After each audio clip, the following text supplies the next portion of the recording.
Parc del Garraf, el camí de les costes. El poble de Garraf, amb les seves cases blanques emmarcades pel blau del mar, és el destí d'aquest recorregut.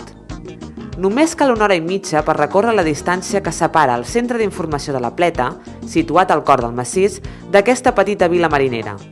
Les vistes sobre les costes i el mar és un dels principals atractius de la ruta. El recorregut té el seu punt de partida al centre d'informació de la Pleta, una gran masia de pedra que actualment acull l'oficina i el centre d'informació del Parc del Garraf.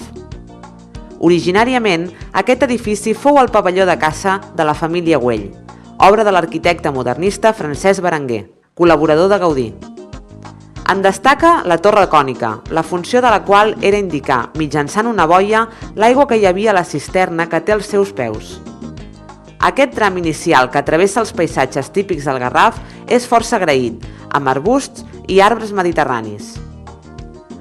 Per camins i corriols de terra, la ruta es dirigeix cap al mar, travessant una part del massís.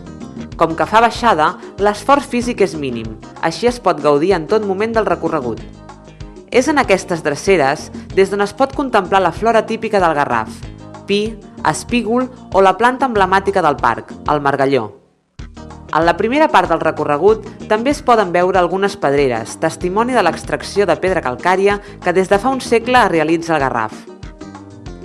Després de passar pel fondo de les coves, fondo és el terme amb què són coneguts a la zona els barrancs, i creuar per dalt l'autopista C32, el sender s'eixampla i avança amb vistes del poble de Garraf i la mar Mediterrània com a teló de fons. La passejada és, en aquest indret, molt agradable.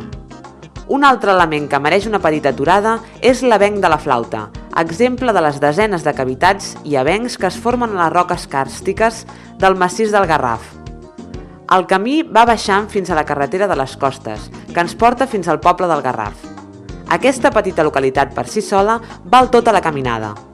Està format per un conjunt de cases blanques distribuïdes al voltant de l'església i per la platja amb les casetes de bany pintades de verd i blanc.